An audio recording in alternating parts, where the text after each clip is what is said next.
Picture this. You're looking through your mother's mail and discover 5 unopened late notices from the electric company. Your stomach knots as you find a receipt for a $10,000 wire transfer to a stranger. The same mother who taught you everything about money management, who could spot a scam from a mile away, now can't remember writing those checks. If you're watching someone you love lose their grip on their financial reality, you're not alone.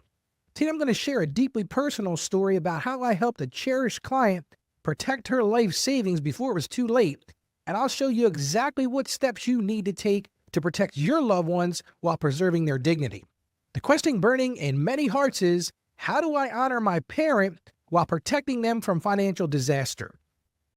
In a world where crushing debt keeps you trapped, where living paycheck to paycheck has become your new normal, and where the dream of retirement seems impossibly out of reach, there's hope. Join financial evangelist Ralph E. Stepp Jr., a man who's walked through the fire of financial failure and emerged stronger on the other side. Welcome to Ask Ralph, the show where real-world experience meets biblical truth to break the bondage of financial despair. Get ready to take control of your money, break free from the financial stress, and align your resources with God's purpose for your life. This is Ask Ralph with Ralph E. Stepp Jr. Well, thank you for joining me today.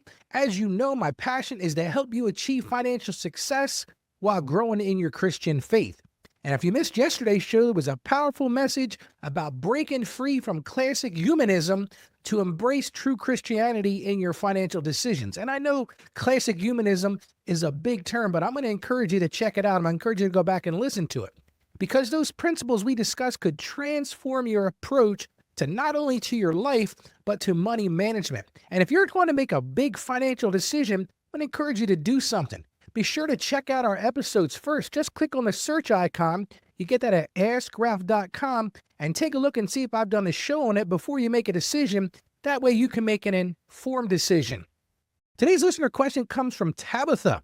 And this is what Tabitha wrote. She said, Ralph, I'm writing to you with tears in my eyes and a heavy heart. Last week, I discovered several overdraft notices in my mother's mailbox, something I've never seen before from a woman who balanced her checkbook to the penny. When I tried to talk to her about it, she became defensive and couldn't remember making any of the purchases listed. Mom has always been my rock, the one who taught me everything about managing money and living within my means. She was the treasurer at our church for 15 years, and now she can't seem to remember to pay her electric bill. What breaks my heart even more is finding out she spent $5,000 to someone claiming to be a Christian ministry that I've never heard of. When I asked about it, she couldn't remember making the donation. I thought of someone taking advantage of my mother's generous Christian heart is almost unbearable. I'm scared, Ralph, scared of what might happen if I don't step in, but also terrified of taking away her independence and dignity. How do I honor my mother while also protecting her? What's the godly way to handle this situation? And that was signed with a troubled heart, Tabitha. Well, Tabitha, you certainly put your heart out there for you, and I thank you so much for your question. And it's a question I wish I had never heard before. It is truly heartbreaking, and unfortunately, I've seen it in several clients. And I'll tell you about a story here in a few moments about a particular client, because I've got some action items, Tabitha, you can take today to help your mom during this difficult situation. And I understand it. It's a very difficult thing. Well, I'm adding a new component to the show moving forward here in 2025. I always talk about gratitude on this show, and I thought it was time to start making some of those gratitude statements a part of the show. So each day, I'm going to share a gratitude statement because I feel like in 2025, the Lord is really telling me to be more grateful. So today's topic reminds me to be grateful for God's wisdom, especially in establishing family bonds and giving us responsibility to honor and care for our parents. This challenging situation that you're going through, Tabitha, allows us to demonstrate Christ's love in practical ways. So that's my grateful statement for today. And I'm grateful that God's wisdom in establishing these family bonds and giving us responsibility to honor and care for our parents. And even though it's a challenging situation, and Tabitha, you're going right through it, I've been through it with my mother-in-law, and I've had many clients that have gone through it. We know that this is a place that we can demonstrate Christ's love in practical ways. Tabitha, Oh, along with that gratitude statement, I always like to start the show with a powerful verse from scripture. And I found this one in Exodus that really guides us in caring for our parents. And this is what it says. It's Exodus chapter 20, verse 12. And it tells us this: honor your father and your mother so that you may live long in the land the Lord God is giving you. Well, that's pretty straightforward, I think, Tabitha. And it's a commandment that takes on special meaning when our parents need our help and protection. Think about it. We've grown our whole lives with our parents being there for us from the time that we were in diapers, and we relied on them 100%. Well, now it's come full circle for a lot of us, and we're seeing our parents start to age. And unfortunately, my mother passed away already. But we're seeing our parents age, and we're dealing with these difficult situations. So that's exactly what we're going to cover on today's show. Well, let me tell you a story about a client that I had. Now, this has been a few years ago now, but I'm going to call her Margaret because I don't want to mention real names. But Margaret was a retired teacher, and this lady was organized. Let me tell you right now, when she came in to get her taxes done, and that's where I really knew her from.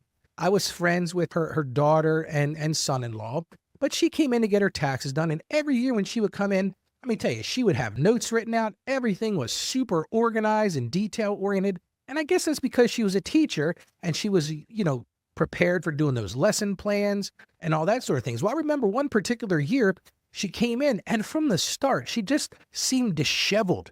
There was a noticeable shift in her behavior during that tax appointment. And I started talking to her, and I said, well, I have a typical scheme of how I do things. I start with, talking about what's going on, what happened this past year. And then I sort of transition into this time of, let me have your copy of your documents. You'll start with W-2 forms or 1099 forms or mortgage interest statements. And right away, when I said to Margaret, I said, well, let me get your tax documents. She kind of had this blank stare, and she looked at me with sort of this trepidation, and she didn't really understand what I was asking her. And I sort of coached her along. I said, Margaret, the things that you got in the mail from the different tax companies, different places where you maybe have a bank account. And she was a particular situation where she had a retirement account, so she would get a 1099. And she looked at me, she says, Ralph, I didn't even think to bring those things. And right off the bat, I think, well, that was kind of strange. Now, I've had clients say to me, Ralph, I walked out the door, I completely forgot my documents, and I just wanted to come in and set the table here with you, and then I'll give you all the information because I completely forgot it. But this was a totally different thing. This was truly a memory gap, and these were major financial transactions. And then we started to get into a little bit, and she starts telling me about what's going on. She goes, well, one of the things I really need to discuss with you, I've been giving a lot of money to different charitable organizations, and I'm writing checks to my grandchildren and my nieces and nephews and all these sort of things. And it was sort of out of character for her. She wasn't a wealthy woman. She sort of lived in a modest way, but she was having some general confusion. And in fact, she had sold her home. During that previous year, she had 2 homes, and she had sold one. And I started asking her about it because it was something we had to report on the tax return. And honestly, she had very little understanding of what I was talking about. And I said to myself, wow, this person I'm really seeing some problems here. And I started to think about the warning signs of this cognitive decline. And I started putting 2 and 2 together. And I could see that she had difficulty managing those routine financial tasks. She didn't even understand what I needed from her to get her taxes done. And this is something that, and I want to say at the time she was in her middle 70s. So this is something she had done time and time again. And her husband had passed away at a relatively young age. So she understood all these things. She did them herself. But she was confused about this. She was confused about some recent financial decisions. She clearly was confused about trying to organize and maintain her important paperwork. And like I said, this was something that was really unusual for her. So I sort of had this strange dilemma. And I said to myself, what is my professional response? Because her daughter and son-in-law are friends of mine. It's somebody that I've known for a long time. And I saw this familiar pattern. And I started to think, well, I'm not sure exactly how to broach this. I wasn't sure, what permissions I needed. So I looked at Margaret and I said, Margaret, it seems like you're really having a hard time putting this all together. I said, why don't we do this? Do you mind if I give your daughter a call and ask her to help you put this together? And she kind of looked at me with one of those, well, where are you going with this, Ralph? And I don't remember exactly what she said, but she said something along the lines of, well, I usually take care of this myself. I don't want to burden anybody. I said, well, Margaret, let's just do this. After you leave, I'll give your daughter a call, and that way she can help you put this thing together, because I wanted to handle this in a professional and a sensitive way, because I didn't want Margaret to think, oh, Ralph must think I've lost my mind, even though in a lot of ways, and this is going to sound like an unkind statement, she really was exhibiting those difficult signs. So as soon as she left, I got on the phone, I called her daughter, and I brought her daughter into the conversation. And we started talking about the things that I saw. And I think in a lot of ways, her daughter had started seeing these things, but I'm not sure they were at the level that she expected them to be or that she thought it had rose to. So we started working on how to protect her mom. What was that financial protection look like? And this whole thing was, this was a balance of that dignity, because that's the key to this whole thing. You know, we have to leave these folks with dignity. So I wanted to maintain that dignity throughout the whole process. And everybody's situation is different, but it really brought to mind, you know, what a difficult situation this was, because this is somebody who had always handled these things on their own. So I wanted to give you, Tabitha, some ideas today that if you find yourself in a similar situation, it sounds like based on what you're saying, your mom is starting to exhibit some of those signs as well. So I'm going to give you some steps that I found to be helpful so that you can put your mom's affairs in order to protect her. Because that's the thing. There are so many bottom feeders out there lurking in the shadows that look for opportunities to take advantage of people. This happened in my own family. My mother-in-law has advanced dementia. I mentioned her on the show a few times. We actually did an Alzheimer's walk for her. But she had members of her family, and I don't want to name names, who took advantage of her financially. And I'm talking about big number financial advantage. And it was just such a sad thing to see how this person was manipulated and taken advantage of. So the first thing I'm going to tell you to do, Tabitha, number one thing is document the warning signs. Keep track of those unpaid bills. Look at any of those unusual purchases. One of the things I'm going to encourage you to do is take a look at your mom's bank statements and take a look at the ones from previous years, even if she's got access to those, and see if there are any inconsistencies. For example, let's say your mom always carries a high balance in her checking account or in her savings account, and you've noticed that that balance is starting to come down. Those are real big red flag warning signs. You also want to watch for confusion about basic financial tasks, and I'll talk about that a little bit later. But one of the things in the research I did for this show is one of the telltale signs, and they've even said this is years before this happened. And listen, just so you know, I do a blog post based on every episode that we publish, and you can get those by going to askralphpodcast.com/blog. And this particular blog post that I did has a ton of resources in it, so I'm going to encourage you to go check it out, and I'll put a note in the show notes. But one of the things they said was that one of the precursors a lot of times to this advanced dementia is someone having difficulty with basic financial tasks. You know, missing those bills that come in the mail or not opening their mail or overdraft notices. You know, one of the things we found with my mother-in-law is she was sending checks to every charity under the sun. And it's interesting now because she moved into a respite home or, you know, a long-term care facility. And we changed her address to our address. And it amazed me over the last month or two how many solicitations she got from different charities. These were charities I never even heard of. So Tabitha, that's the first thing. You want to document those warning signs so you have those and you know what to look for. Number two thing, take legal precautions. We did this with my mother-in-law. One of the things you might want to do is set up a durable power of attorney. That way you can step in and act on her behalf in a fiduciary way to make sure she's protected. This is a great time to meet with an estate planning attorney or an elder care attorney. Maybe you want to establish a living trust. And if it's gotten real bad, and it's beyond the point where your mom can actually sign legal documents, you might want to consider having the court do what's called a guardianship option. We're not going to get into a lot of detail. You can check out the show notes and look at my blog post about it. I do a little bit deeper explanation of that in there. But that's the second thing. Take legal precautions. Number three, protect against financial abuse. And this is something, like I said, I've seen this not just in my own family, but in countless times that I work with clients. It's a sad thing, but there are bottom feeders. There are predators out there, and some of them have the same last name as your mom. And I'm not saying, Tabitha, this is you, but some of these people just lurk in the shadows and they look for opportunities to pounce.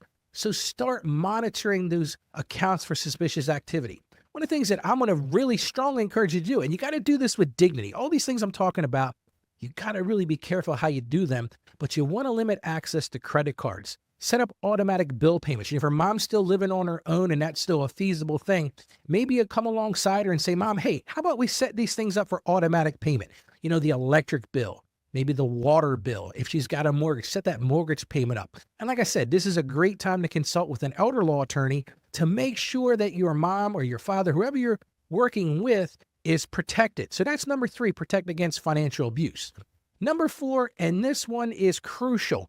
You've got to maintain open communication, because when you start to understand dementia is one of, and I'm not a doctor, so please don't take this as any kind of doctoral advice or anything like that. I'm just going by what I've seen in my own life.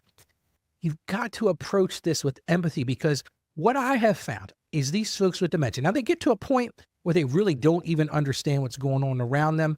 And in a lot of ways, and this might not sound like a nice way to say it, but I actually see that as a blessing. But there are times when they're fading in and out. And I know with this particular client, Margaret, I was talking about, I could tell that there were times where she was very copacetic. She understood what was going on. And then other times she was completely lost. So you've got to focus on your specific concerns and do this. Involve other family members. But again, be careful with that, because you don't want them to become the ones that are predators and say, oh, this is a great opportunity for me to take advantage of mom or dad or whoever that is. And the key to this whole thing, if you don't listen to anything else I say, is respect your parents' dignity throughout this whole process. And that's where your Christian faith is going to come alongside of you, like we talked about in the Bible verse today. You want to help them and do it in a way that maintains their dignity. Now, I'm going to share some items in the next section here in a few minutes about action items you can do to help you in this situation, Tabitha, but directly for you. But first, let me ask you this. Are you one of those folks that's struggling to balance your money and faith? Are you having situations like Tabitha today and you're just not sure where to turn? Well, listen, I get it. I see this all the time. Sometimes it feels like you're the only one trying to make godly financial decisions in a world that pulls you in completely different directions. And that's exactly why I go live every Tuesday night at 7 p.m. Eastern time. Tomorrow night, we're going to be live. We had taken 2 weeks off because of the holiday, but I go live every Tuesday night at 7 p.m. Eastern time, because I want you to know you're not alone in this journey. And you know what makes my heart sing? My heart sings when I see members of our community having those aha moments. And I see those time and time again during our live shows. When somebody finally breaks free from debt or understands how to invest while honoring God, or maybe they find peace like you're searching for, Tabitha. They find peace in their financial decisions. And those are the moments in life that really matter. And every week I hear stories that could be your story, like this one. I heard this not too long ago. This person said, Ralph, I was drowning in debt until I found your show. Or this one, I never thought I could invest and stay true to my faith. And finally, one of the ones that really made my heart sing was your advice to help save my marriage from financial stress. And isn't it true that financial stress causes so many problems? It causes health problems. It causes relationship problems. But here's what makes our Tuesday night special. And that's real talk about money and faith. Listen, if you listen to me, if you've been listening to me for any length of time, I strung that word together. If you've been listening to me for any length of time, you know I call it as I see it. I'm transparent as they come. And Tuesday night's no different. There's no sugarcoating. I'm going to answer your questions live. Yes, I'll help you with your specific situation. You go right to the chat window and we can interact together. And there's a supportive family of believers who get what you're going through. Just like you're going through today, Tabitha. A lot of people are dealing with the same thing. And yes, I do give away a $100 Amazon gift card every single week. But you want to know the best part? This is truly where the magic happens. And that's in our community, because when you join us, you'll see others facing the exact same challenges you're facing. And they're finding ways to win. They're finding ways to get through it. And I hope, and I believe this with all my heart, is their victories can become your inspirations. Here's what I want you to do right now. I don't ask you to do much for me, but I want you to do this right now. Take out your phone or write this down at askralphpodcast.com/live to your calendar for Tuesday night at 7 p.m. Eastern time. A lot of people say, Ralph, I don't understand how all this live stuff works. It's very simple. At 6:55 or 6:58, whatever it is, you can go earlier than that. I usually launch it a few minutes before that. You just go to askralphpodcast.com/live, and right up on your screen, it'll pop up a YouTube channel and you'll see me right at 7 o'clock. So make this commitment to yourself and your financial future. Don't let another week go by feeling stuck or alone. Join me and our incredible community this Tuesday night, and together we'll build a stronger financial future while keeping faith at the center. Now listen, I'm going to be looking for you in the chat, and you might just walk away with that Amazon gift card. So see you Tuesday at 7 p.m. Eastern Time. Again, that's AskRalphPodcast.com/live. Another new section I want to add to the show each day is what I'm going to call reflection questions. I'm working on my third book, and one of the components of that book is at the end of each chapter, I'm putting in reflection questions. And I said to myself, you know what? These are great things to add to the daily show as well. So I'm going to discuss every day. I'm going to put some questions out there to reflect on. So here's today's reflection questions. Number one, have you noticed any changes in your parents' financial management abilities? Are you seeing those things where they're starting to slide? Number two question, this follows along right with that. What steps have you taken to protect your loved one's financial well-being? If you're seeing those things, what are the steps that you're taking right now? I'm going to get to some action steps in a moment, but what are those steps you're taking?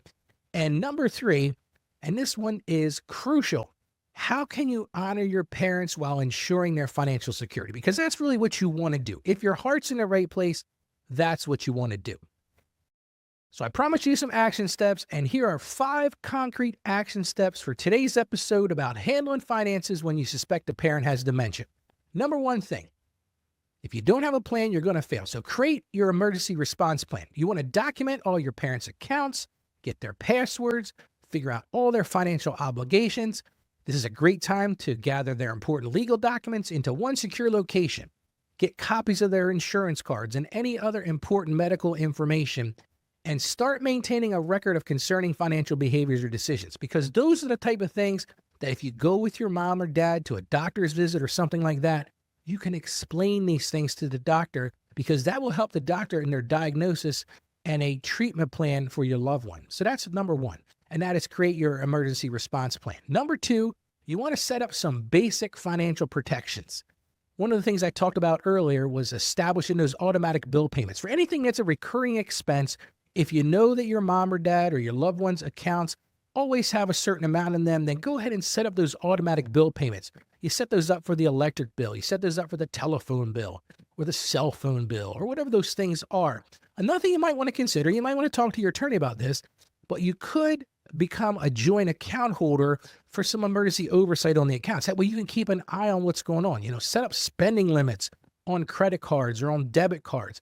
Create alerts for unusual activity or large withdrawals. That way you're aware of them and you might be able to stop them in their tracks. Now listen, I'm not telling you to go take all of your mom's or dad's credit cards and checks and all that kind of stuff. Then it might come to that, but maybe you can help coach them along, setting up these automatic bill payments and all that sort of thing. So that's number two, set up some basic financial protection.